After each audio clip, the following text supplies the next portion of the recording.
not admitted without parents or guardian.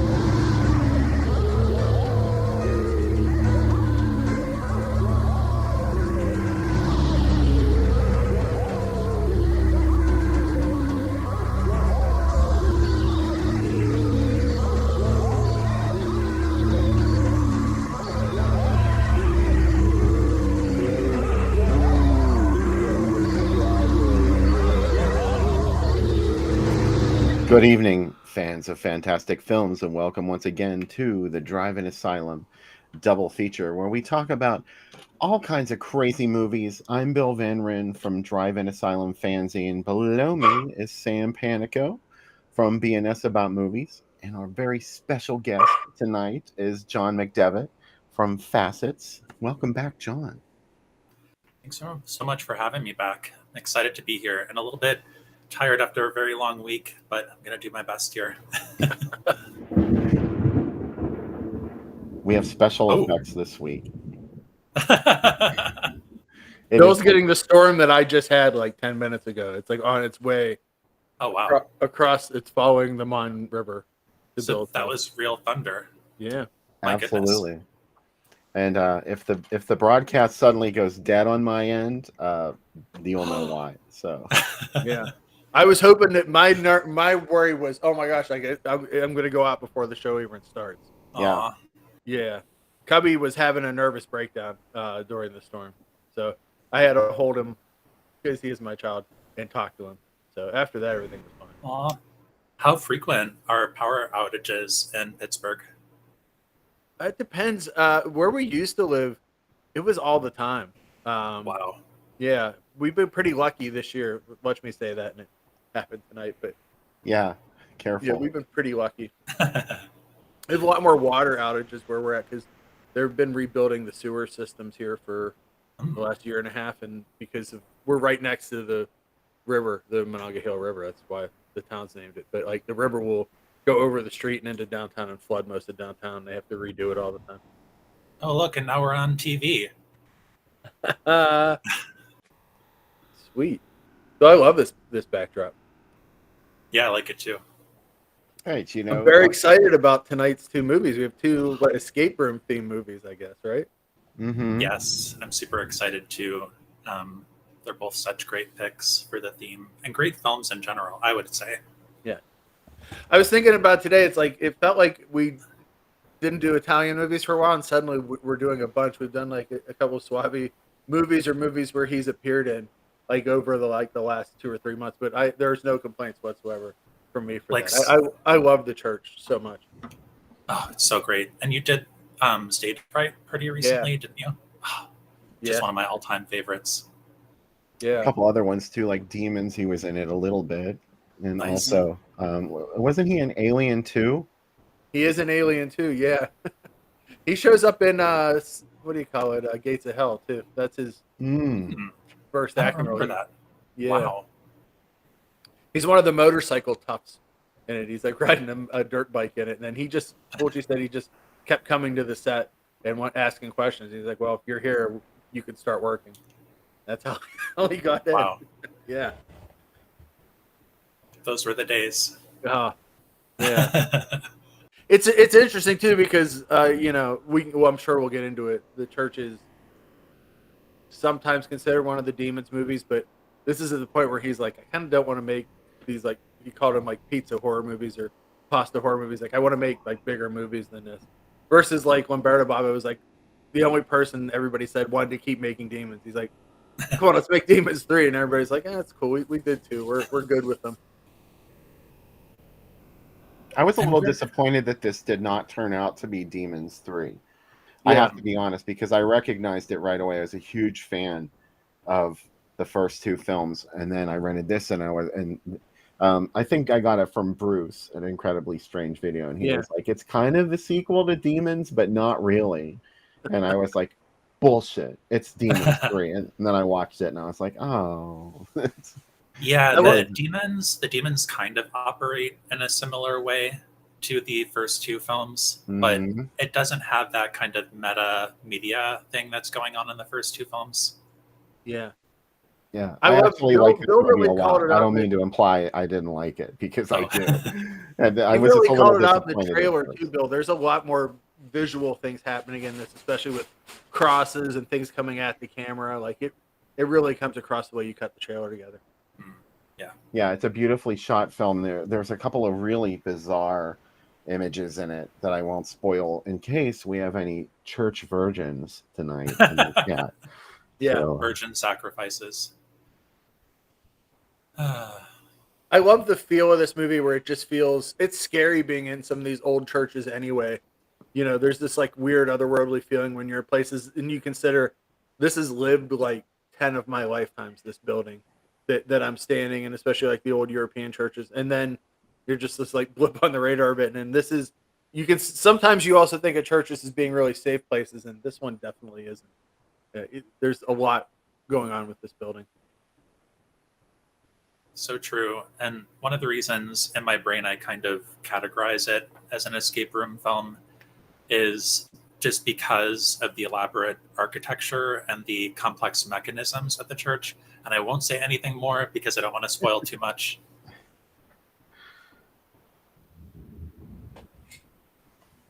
plus, Asia Argento's in this, a very, very young Asia Argento.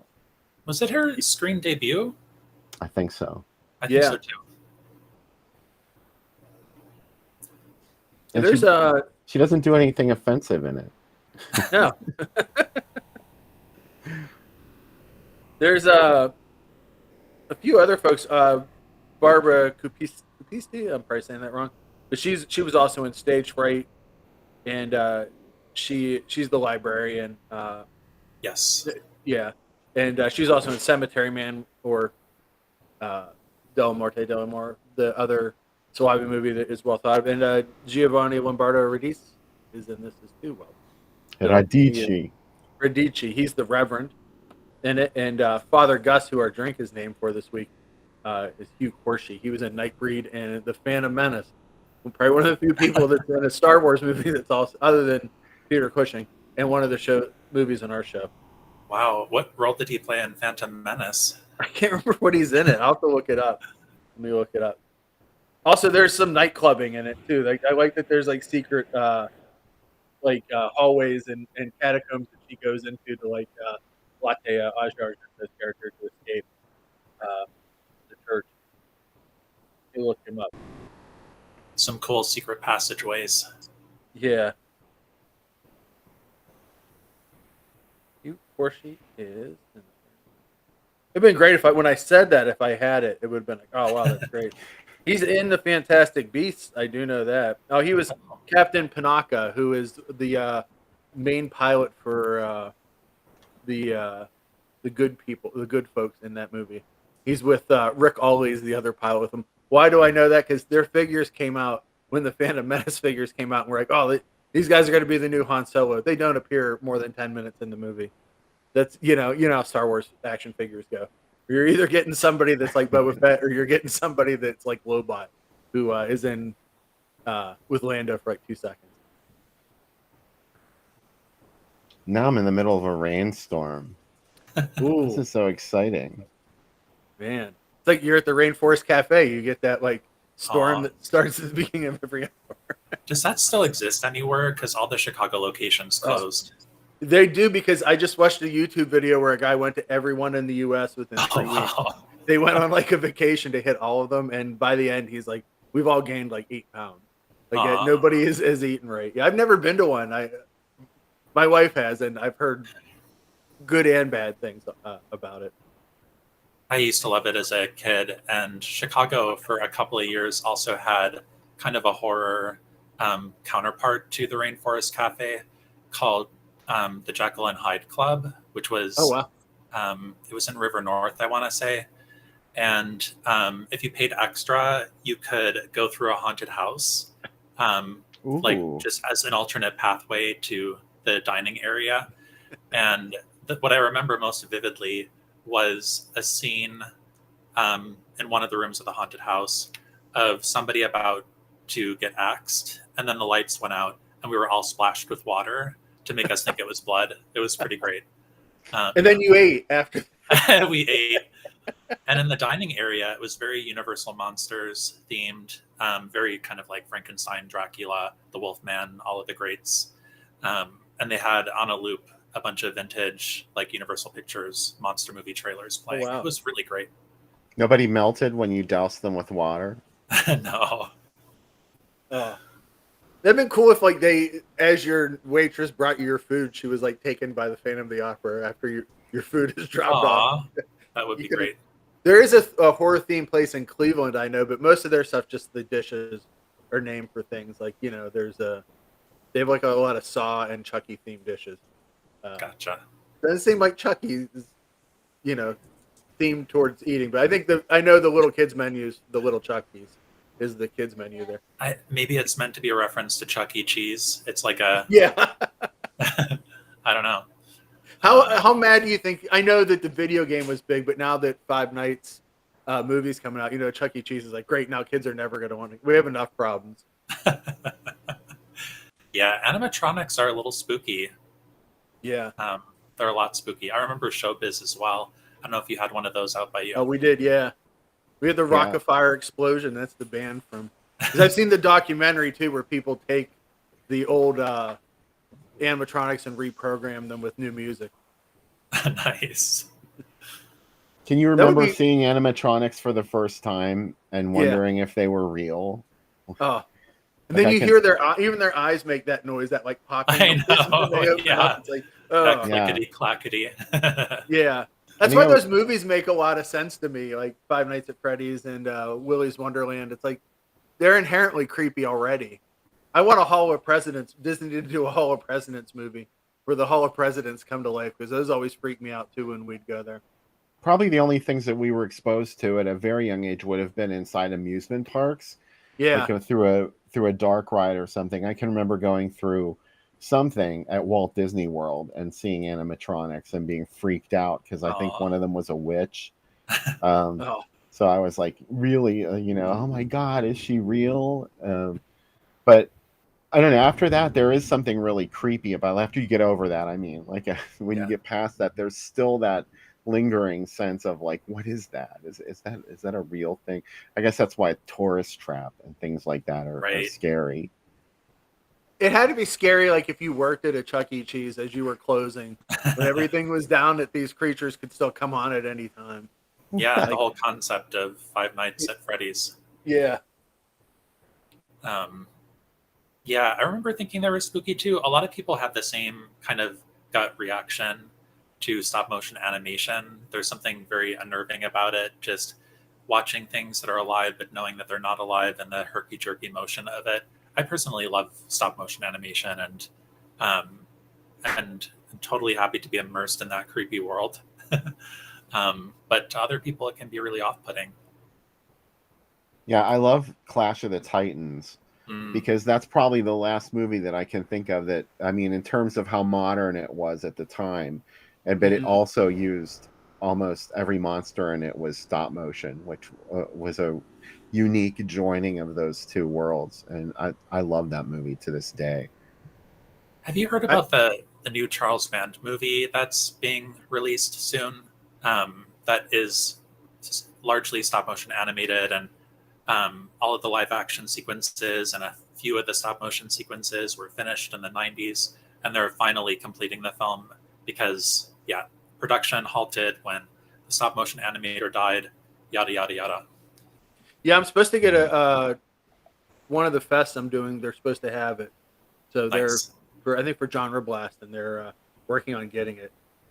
It looks really beautiful, in all honesty. Yeah, that's kind of why I love the first couple Puppet Master movies, because they have that animation in them, and it's way better than having people in suits or just all POV like the latest ones. Like, I love the feel of that. Yeah. Or having like hand puppets versus stop motion. Yeah. Yeah. And even Puppet Master 2 and 3, they recycle a lot of the stop motion footage from the first one. but Yeah. it's great footage, so I kind of don't blame them. Yeah, the first one works so well, and they look so cool because they look otherworldly because of the way they're animated, and that's what I love about it. I love obviously all like Jason and the Argonauts and those two, like the skeleton scenes in that as a kid. That's why I know you don't like Army of Darkness, Bill. That's why I like Army of Darkness. It harkens back to it. Any reason you don't like Army of Darkness? Not to put you on the spot, Bill. I don't know. It didn't give me what I wanted from the movie to follow Evil Dead 2, I guess. And I'm not a fan of the Three Stooges. I just got to say, and there's so much Three Stooges stuff. I understand every one of the Evil Dead movies had a lot of Stooges antics in it, but Army of Darkness was just, I don't know. I only saw it once, and I just really hated it. So maybe the next time I watch it, I'll be like, "Oh my god, it's fucking amazing!" Yeah, and in the first two films, the comedy is just very intertwined with the horror. But I feel like in Army of Darkness, it goes full tilt into comedy, and the horror is almost absent from a lot of the comedic scenes. It's jokey, totally jokey. And it worked for me, but it is such a sharp detour from the first two films. If you ever want to see Bill get upset at the drive-in when a Three Stooges short comes on before one of the movies, he's like, God, I just want can we get to the movies? He gets very upset. He doesn't like short features. I have a little bit of a soft spot for the Stooges. Rich Coase, aka Svengoolie, hosted a lot of Sunday mornings and afternoons of Three Stooges kind of shorts blocks, and I get it. It's stupid. It's extremely stupid, but I really enjoy it. I think it's more like sometimes they'll put them on at like 2:30 or 3 in the morning at the drive-in. It's like, God, we're going to be here till the sun comes up if they keep putting on these shorts. Yeah, that's the only reason. I mean, I would never deny anybody the experience of seeing the Stooges at the drive-in, but I'm just worried about driving home. I have an hour to drive, and there have been nights where we didn't get out of there till 6 in the morning. Yeah, and I got to drive home after that. So, silly me for not camping right there at the drive-in. Often, though, by that point, you're freezing, and you've been... Chris, I think you have forgotten that the Sea Serpent does have stop motion in it. So there. A couple of times. I mean, I know most of the time it's a sock puppet, but there are some stop motion shots of the Sea Serpent.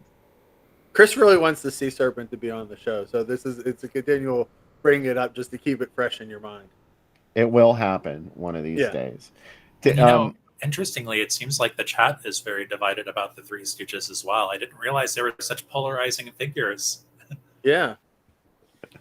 I know. There we avoid divisive topics on this show, and we found one. We accidentally brought one up. Yeah, now we know. That's like they always say, don't talk religion, politics, or Three Stooges. Or Three Stooges. We did the third one. Sorry, everybody, for bringing it down. Wow, there's still Three Stooges hate happening. You pronounced that. I was trying to diffuse the situation. It's all good. You can't put the genie back in the bottle. You can't put Curly back in the bottle. Yeah, I know. Yeah, and there's just not a single thing in this world that's going to please everybody. Everybody has a different taste, a little bit different than everybody else. You know what I hope is going to please everybody? This. Oh, wow. Yeah, so thank you for sharing this, Bill. I didn't know you were going to share. This is a horror fest, 3-day horror fest that's coming up at Facets in October, co-programmed by myself and Barry Kaufman of House of Movie Monsters, which was a brick and mortar kind of horror memorabilia shop in Chicago for many years, and now it's mainly web-based and appears at conventions sometimes. And we kind of broke it into 3 themes. The first night is in solidarity with the writer's strike. It's a double feature of Screenplay, which was Troma released, and also Terror Eyes, which is one of my personal favorite shot-on-video movies. Very excited about that double feature. And then on Saturday, we're doing a triple feature of witch movies that portray witchcraft authentically. And we're going to have a practicing witch at the screening to talk about the accuracies of the films. And those films are City of the Dead, The Witch's Mountain, and Burn Witch Burn. And then last but not least, there is a triple feature on Sunday that was very much inspired by ads that I first saw on the Groovy Doom socials. It's 3 don'ts to do. Don't go in the woods. Don't open the window, aka let sleeping corpses lie, or living dead at Manchester morgue. And then I think the scariest of the entire fest, don't go in the house, which gets under my skin like few other films of the 80s. It's so horrifying. And then also these 3 don'ts were targeted during the video nasties phenomenon. So that word don't kind of doubles to reflect that history of censorship. Right on. I'll be doing video intros Yes. for those movies also. So excited. I can't wait to see what you come up with. For those who don't know, Bill made really incredible animated ad galleries before the Killer Santa double feature at Facets last December, where we showed the original Silent Night, Deadly Night and Dial Code Santa Claus. And it was just a lot of fun. And Bill, you're a charmer. Everybody loves you. And you are too, Sam. Oh, great. We just charm everybody from week to week on this program. Thanks to everyone for coming and hanging out. We got 35 viewers right now. Oh my gosh. So this is pretty awesome. Thanks a lot. And we remind you to like the video and share the video.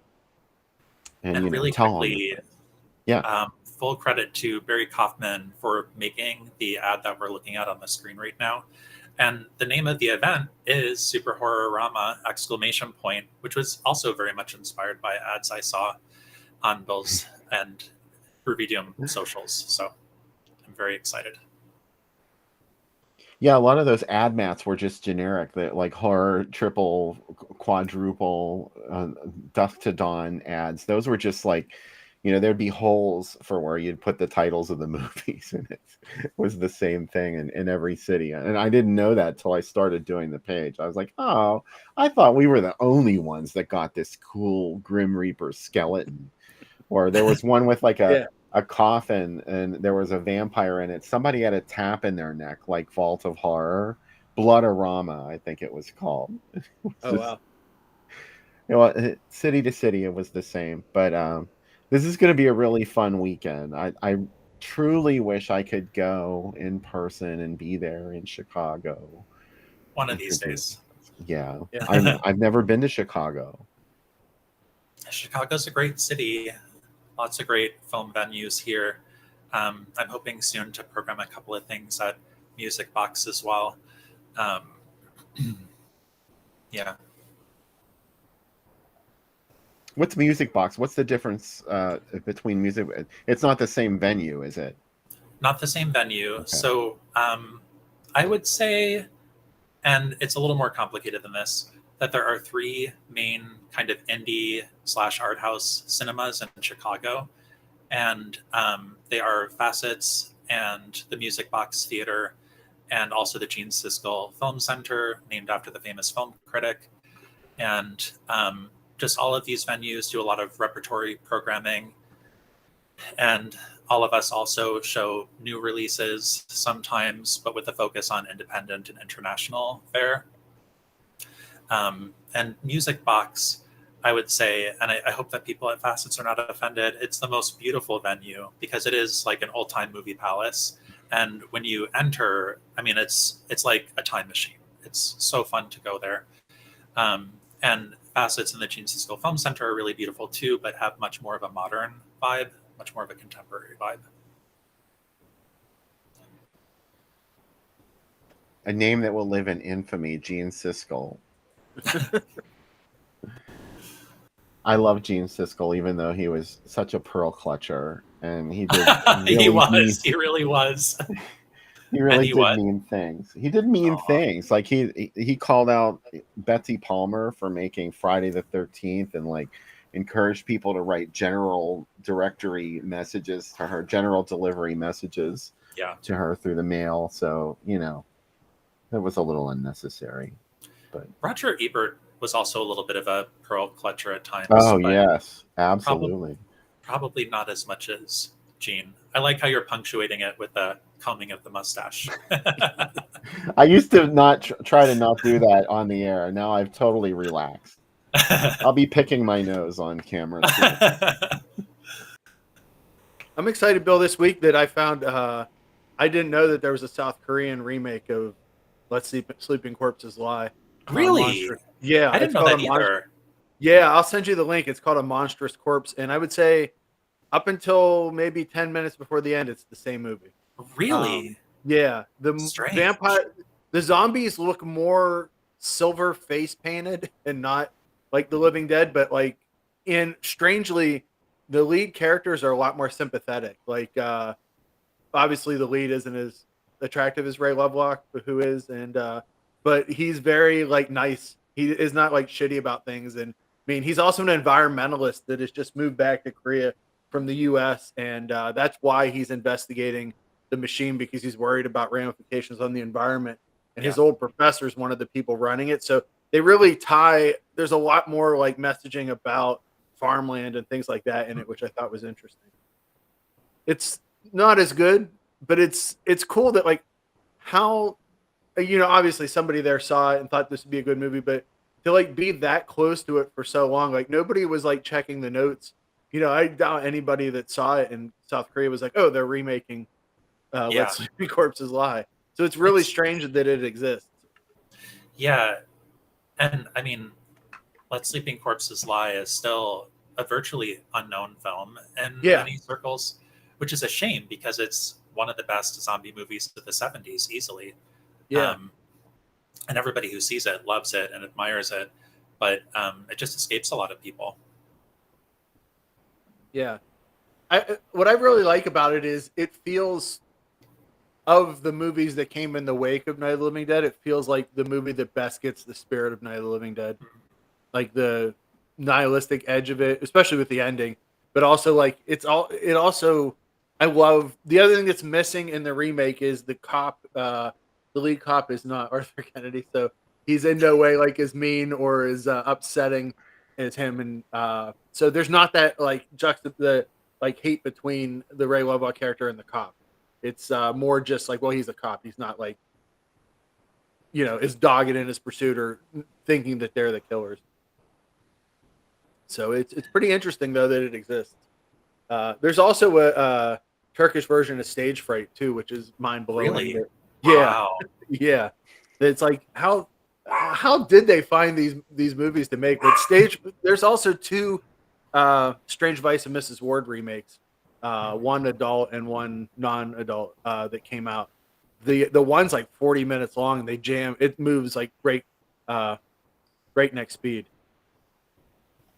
Is that my secret word? I didn't realize that was intransigent is usually my secret word, but well done, Jeff. I need a little Groucho bird to drop behind me, or like the Pee-wee secret word. My big one is that's what I was going to say. It's very Pee-wee's Playhouse. My Pee-wee's one is anytime somebody says the name of a movie within the movie, I like when people yell. That's my favorite, especially when it's like a really long title. Like how will they get that title in? If they do, then you just need to just scream the title out the top of your lungs. Try doing it. Not that I advocate being loud and rude in theaters, but it's a good idea. Don't do it during Barbie because you'll get thrown out because it's nonstop. Oh, I loved when someone said to Edwidge Fenwick, your vice is a locked room and only I have the key in that movie. Actually, you know where that comes from, right? The name? No, but you're going to tell me. Yeah. I know. It's the note that she gets in the movie in Strange Vice. I thought so. Yeah. And not she gets a note that it says, everything, the best parts of you are the worst parts of me. And then it says, your vice is a locked door and only I have, or whatever it says. But it's like in that movie. And I'm like, oh man, not a sequel though, but a spiritual sequel. The same crew of people. I love when the same crew of folks works across multiple movies. Speaking of Friday the 13th marathon, somebody in the chat mentioned that. I had to show this because this ran on the page, and this was a thing in cities. They didn't have another Friday the 13th movie to release yet, so and this was in, I think, September of 1983. I mean, 3 had just come out, but there was another Friday the 13th after that. So they put this out to celebrate that Friday the 13th, which I think was in September or October. But I couldn't imagine seeing all 3 of the first 3 Friday the 13th movies in a row, Yeah. because at the beginning of each one, there's about 15 minutes of flashback footage. Yeah. That's so you can time your bathroom time just for the flashback. Or if you're not out of the snack lane yet, Bill, from the snack bar. By the way, 3's playing tonight. Not that anyone can rush to it or they should miss the show, but at Popcorn Frights in Miami is playing. There's a new version of 3 with the 3D effects put back in it. Nice. And it's playing tonight in Miami, which, Ooh. man, that'd be awesome to see. I really like First Blood and Death Wish 2 together. That's pretty awesome. Those are 2 completely down. I almost said nihilistic again, but I don't want to excite the chat. Those are 2 super downbeat ones. I love the Bronson's Loose Again in handwriting, which is on the back of the Vinegar Syndrome release. It says that. But what a downer movie to see at the drive-in. Like Death Wish 2 is a super downer. I love it though, but it's a rough movie. First Blood's a downer too. Oh, especially if you see the original ending. It's on the Blu-ray where he kills himself. Oh, does he die? Yeah, in the original ending. Yeah. You can't kill Rambo. Come on. Well, the Italian film Rambo industry can kill Rambo. Yeah, oh, yeah. True. He's the only one who could. There's a bunch of actors and stunt guys in the Philippines who are like, thank God he didn't kill himself because we made so many movies after First Blood 2. They blew up so many huts in the Philippines and said it was Vietnam. Oh. They could have just killed an entire industry. Yeah. I have a new letterbox list of Rambo exploitation movies, and there are, I think I've seen, 110. I really should leave the house at some point, but yeah, I've seen way too many Rambo ripoffs. And I don't know, but it appears Chris from the chat recognized my Killer Clowns from Outer Space button-up shirt that I'm wearing. Oh, nice. I was just waiting for the right moment to comment on that. That is beautiful. Yeah, I got this one from Middle of Beyond, which is a really great online shop.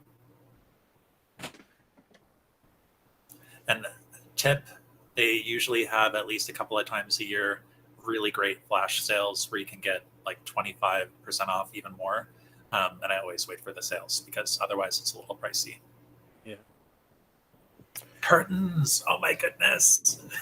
So I don't have an ad gallery for not stage fright, the church. So instead we'll just look at some random shit from the page, which is always fun too. Mm-hmm. I love Curtains. I do too.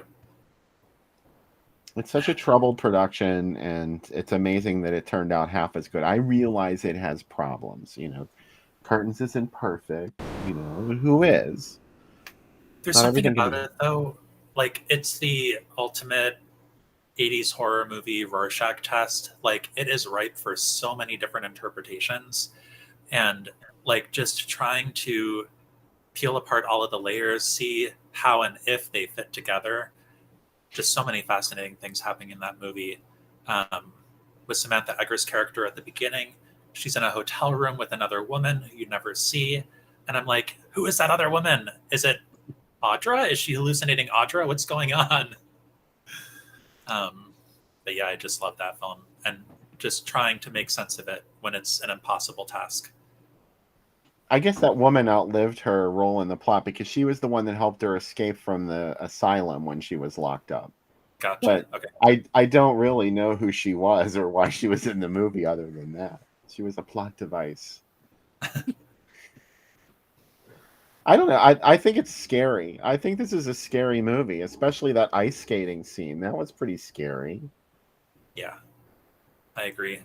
The mask and the sickle, there's kind of like a genuinely threatening brutality to that scene. Sandy Curry's chase scene is pretty scary, even though it makes no sense at all. Like, of course, that's something that would make me love a movie too, is when it's just batshit crazy and you can't know why, you don't understand why anybody's doing what they're doing. That's all me. I like also the playing with what's real and what's not, just opening scenes with rehearsals without telling you it's a rehearsal for one of the scenes they're doing for the movie, and then discovering, oh, it's just a rehearsal. Like there's a scene with two women kind of in a romantic scene together, and you think that that's what those characters are doing, but it's just one of them playing a female character and one of them playing a male character. That was It's my really interesting takeaway stuff. from that. The first time I saw it on HBO, I was like, oh my God. And I was like, oh, they're just doing an acting class. Yeah. As if that wasn't the director, just, you know, getting his jollies. Well, today And I also- class, I'm going to have two women kiss in front of me. Yeah. And I also love Lynn Griffin as a stand-up comedian. She's a delight in that film as well. And a definite graduation from being the first victim in Black Christmas. Yeah, and I don't even think she was supposed to be the killer at the end originally. I think that was like worked in afterwards. So they really didn't know where they were going with that. And Michael Wincott's character as well. There was more that had to do with him. There was a whole scene, in fact, I think, where his body ended up somewhere, and they ended up not using it because it was just why, I don't know. A tale of two movies. I feel like there could also be a really fun crossover between Curtains and Terror Train, with the creepy old man mask in Terror Train and the creepy old woman mask in Curtains. Sam, get busy.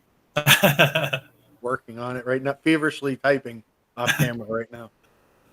Sorry, I guess I should have changed the ad so we have something else to talk about. Mm-hmm. Bill, What? the Entity and Videodrome in one night? Come on. Oh, wow. I didn't notice the Entity until you just... My eyes went right to the Entity, though. That's a very important movie. Well, it's not a double feature. You'd have to pick It is- one or the other. Oh boy. Although That's a you rough could leave call. one theater and go to the other side, I guess. As long as I get to see the smoking scene in the Entity where all those male doctors are sitting around a table and while she's just there and smoking in her face, like I'm like, you know, Jeez. yeah. I just remember the ghost hands on the boobs. That's the part I remember. Wow. That's an insane effect too, because they made that effect happen. You know what I mean? It's a physical effect. And it does look a little rubbery, but good for the time. Good for the time. Yeah. Yeah, I like that. Wow. The ad for Videodrome's really great there, though. I don't know what you would think that movie was when you saw this ad in the newspaper. How could you explain Videodrome in an ad? I don't know. Yeah, that's a tough one. I mean, this one does kind of communicate that there's a screen-based component, a television component. But in this kind of contrasty black and white, it's sort of hard to tell that it's a screen, a TV screen, rather than a window or something. Or a mirror, even. It's a writer's problem, too, where it's like you got 8 to 10 words to write a tagline about Videodrome. And don't say something that's in the movie like, All Hail the New Flesh, because no one will know what it means, because they haven't seen the movie yet. So how do you describe it? They got first it controls your mind, then it destroys your body. I guess, yeah, that's like a TV guide, capsule thing of it. Like that's what it's about, but is it really what it's about? It takes like 50 words to describe, 100 words to describe Videodrome, and still not well. Agreed. They could have sold it with James Woods' VHS organic insert slot, I guess. Yeah. See James Woods' VHS vagina. And actually, that's why I wanted to see it, because like it was the ads and the articles in Fangoria where they had his gun hand, like how it got transformed. I saw that and I was like, that's the craziest thing ever. It's like a flesh gun that, and he's putting tapes into his body, and then, that's what that idea got me as a young effects obsessed kid. And as a kid, I never noticed that what the men in Max's life say to him when they have a new tape for him has like a searing queer subtext. It's like, open up to me, Max, is what they say. Oh yeah. And like as a kid, that flew right over my head. But as an adult, I'm like, holy shit, that's amazing. Cronenberg was pushing those buttons. He Yeah. was like, I'm going for it. What else do we have here in the gallery? Oh, look at this lovely thing. Oh man. So I went to a Flashback Weekend, a horror convention in Chicago last week, and Joe Bob was there and talked for the 100th time about how he hates Halloween 3 Season of the Witch. I don't understand because I think it's phenomenal. I love it. The folk horror of it all, the Nigel Neal script. I just think it's a blast. I'd like to know what they altered from Nigel Neal's original script. I've never read the script that he turned in. I know they changed a lot, but I'd like to see what he gave, you know? Well, I know that one thing he complained about regarding the finished film was how gory it was. That was not something he wanted in his version of the film. It's kind of interesting that you have like these very mid 60s, like, you know, quartermass themed movies like Life Force and Halloween 3 both come out really close to each other and not do well. But they're really infused with his ideas, but then made super gory or you know, weirder through the, you know, the love of effects in this era. Yeah.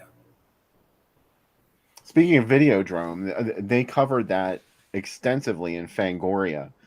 And I still didn't understand what the movie was going to be about, but they showed a body split in half.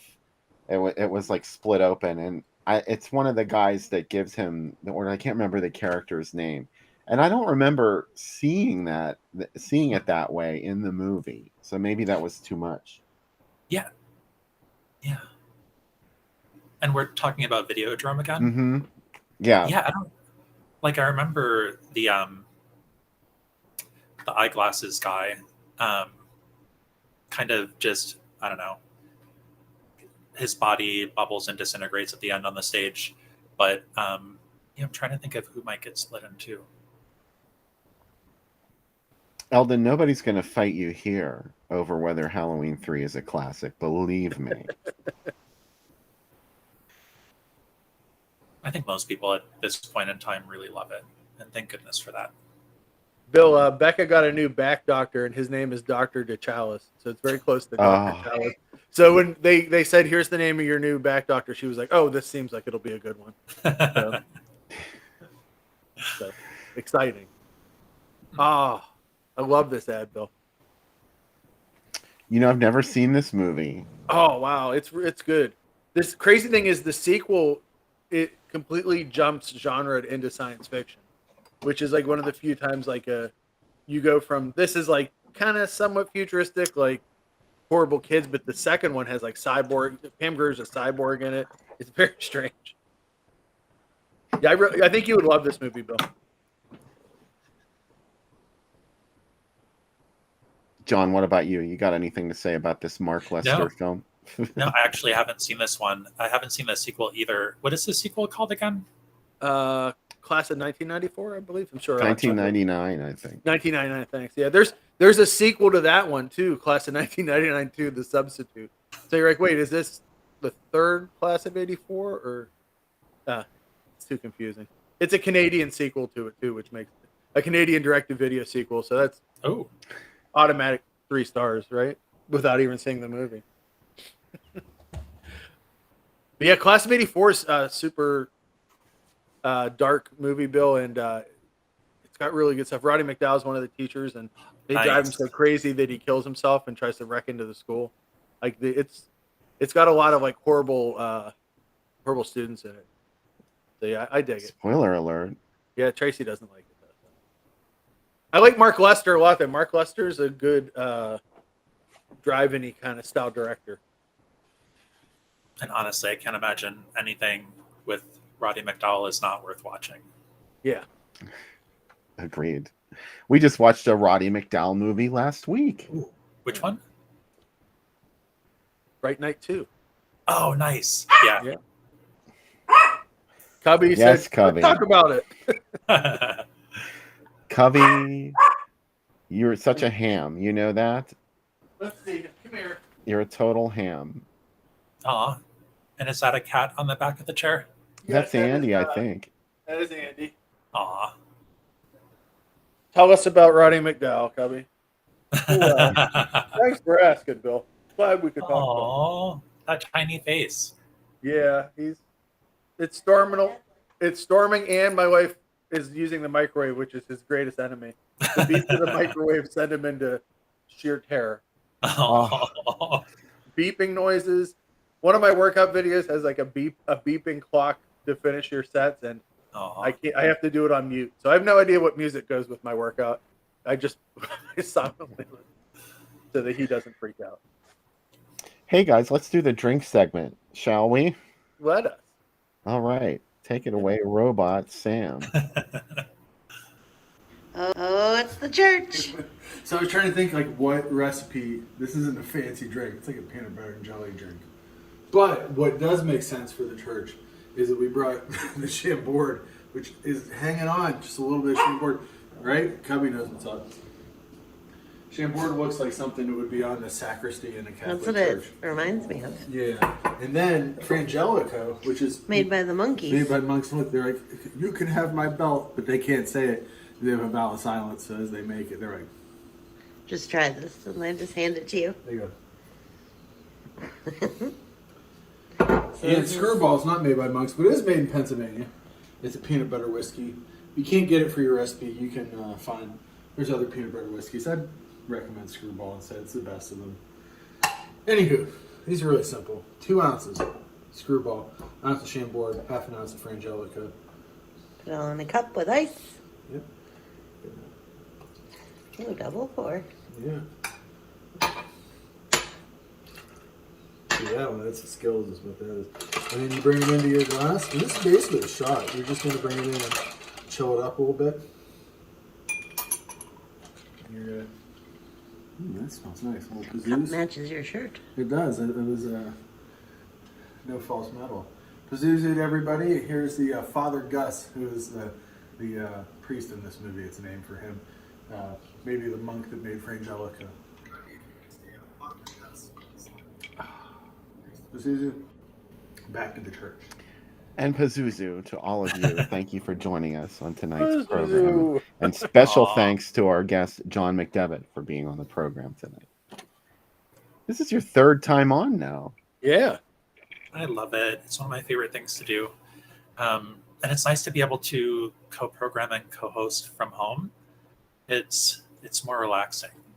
And Sam and Bill, you two are delights. So thank you for having me. Oh, sure. Cheers to you. Thank you. Thanks for being on.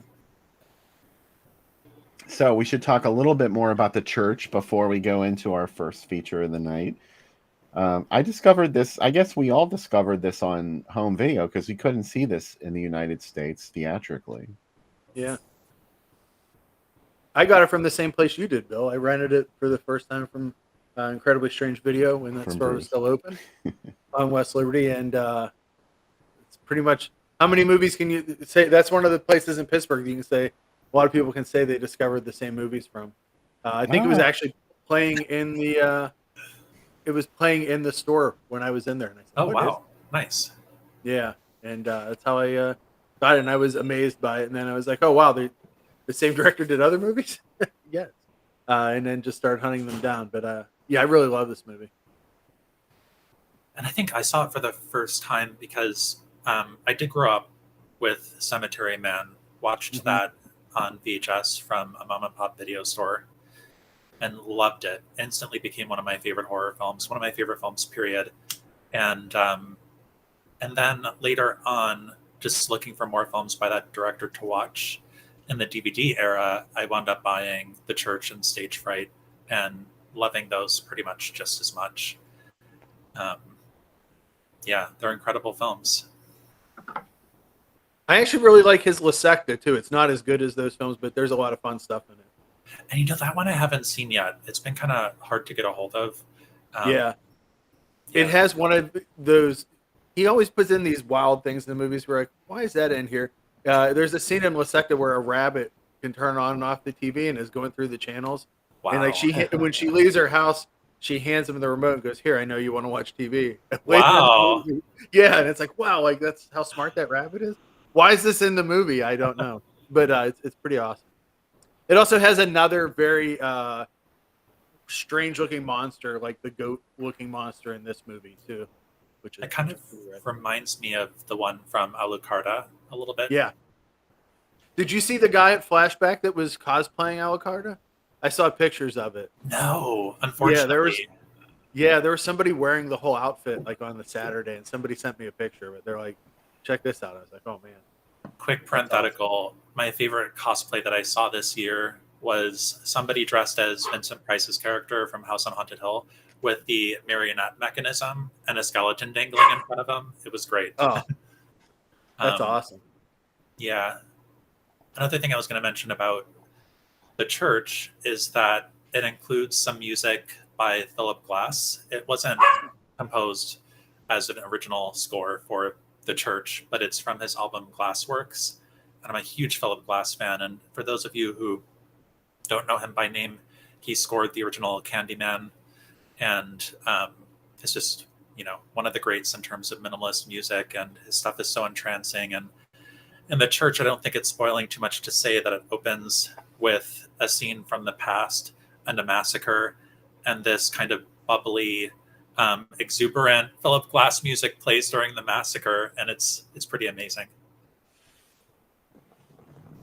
This has my favorite look of Italian films of this era, where it's like, because it's still shot on film, but it's like it's dark but soft, and the way that the colors are treated, it just looks like this is what movies look like to me in my head. Like I love this look of film, especially in the opening scenes. Like it looks so gorgeous as something crazy and super violent happens. Yes, the YouTube version is in English, Eldon, although you'll have to, there are Spanish subtitles on it, but, who cares? You won't even see them after a while if you have to watch it on YouTube. I'm going to watch the one on Tubi because I think a lot of people are going to watch it on Tubi, and at least we'll be in the same place with getting the commercials. If you watch it on YouTube and you don't get any commercials, then, just hang out for a little bit. We'll be back on. As you know, we're not going to abandon you on a Saturday night. No. Oh, there are a lot of people that say that movies like The Church are bad. Can we address that? Who are these people? I know. I don't want to hang out with those people, please. Yeah. I admit that when I first started watching cinema that wasn't, the sort of like mainstream Americanized kind of things, that like I would be like, oh, this movie's terrible.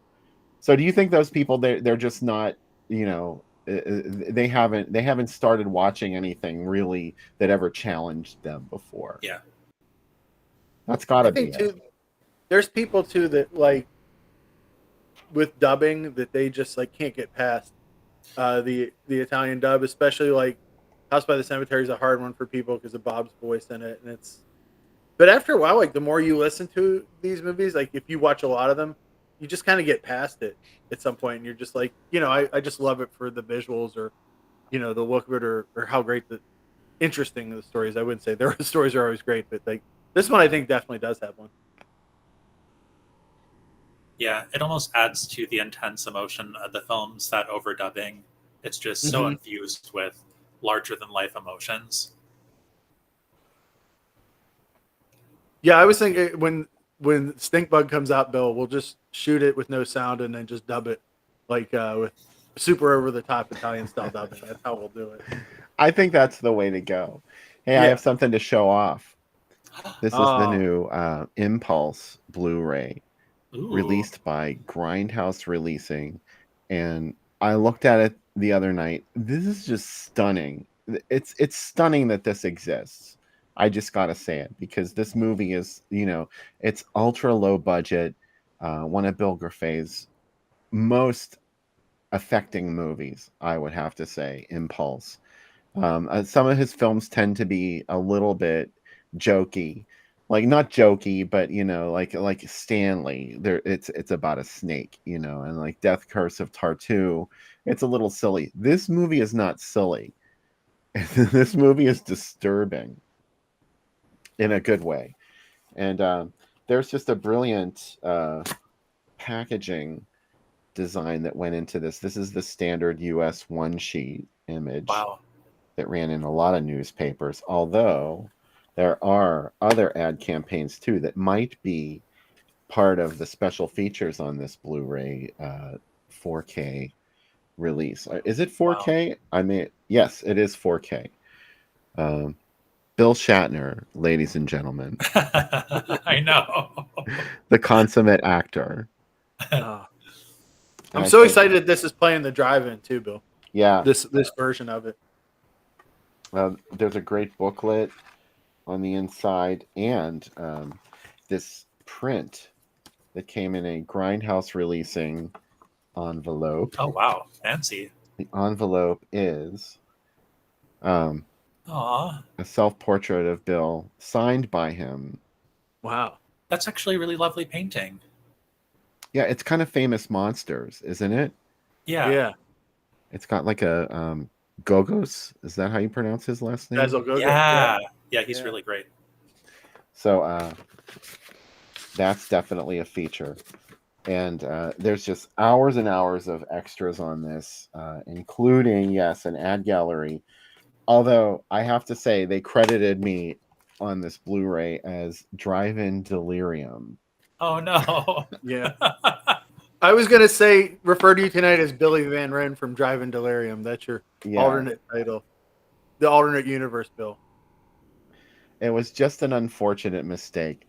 And it really is a Drive-In Asylum ad gallery. At least my original branding is in the ad gallery too. So hopefully nobody will be confused.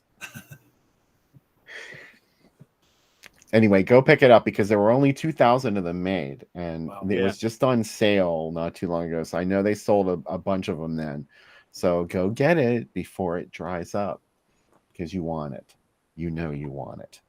You know you love it. And plus, as Sam mentioned, we're going to get Impulse at the Super Drive-In Monsterama in September. Wow, nice. On a night that also includes Blood Feast, 2000 Maniacs, and Shriek of the Mutilated. Ooh. I Pardon know me. Shriek of the Mutilated is one of your favorites, Bill. While I faint, please, you can't administer smelling salts over the internet, and that's unfortunate because that means I have to maintain my composure and try and not think about watching Shriek of the Mutilated at 3 a.m. on Friday, September 22nd. And this time you'll camp out, so you don't have to worry about that long drive home. I've never camped. I really should. You know, I want to buy one of those vintage travel trailers, like a canned ham Airstream, and park it at the back of the drive-in and just go back there and just live there for a couple days. Cubby does too. He loves it. He likes to sleep in the backseat with Becca, so that's his favorite part. He knows he gets fries with bacon on them, and then he can go to sleep early and just relax.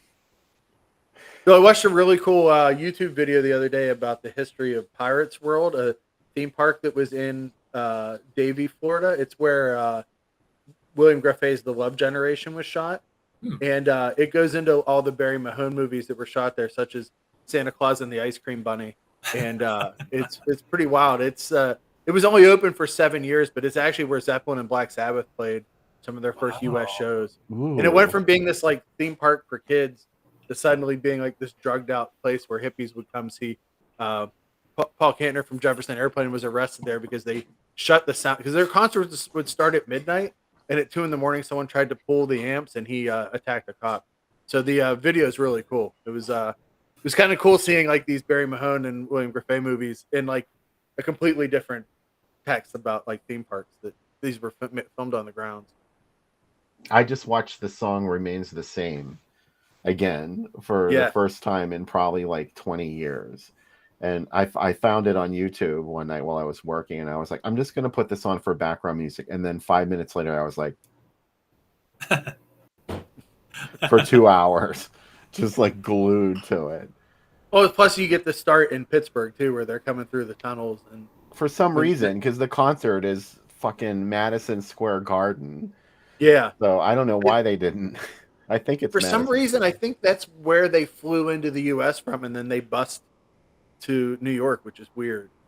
But well, they actually played Pittsburgh. Yep. 3 days before I was born, and my mom went to Aw. see Led Zeppelin, so I am claiming it. I was at a Zeppelin concert in 1970. Nice. I love that. All did right. it. So we already discussed. It's on YouTube. You can watch it on YouTube. There's a link on Groovy Doom if you want to just click it and follow it to Tubi, or you can just go to Tubi and search for The Church. It's the first thing that comes up. Michaela Suave's 1989 semi-sequel to Demons 2. Not really a Demons movie, but you can tell it has some Demons lineage. And we hope you'll really enjoy it. John McDevitt, you said you were tired, but you're going to come back for the second segment, right? Oh, yes. I'm here for the long haul. I'll be here all night. All right. And you know we will. In the meantime, enjoy The Church and come back afterwards. We'll have lots more to talk about.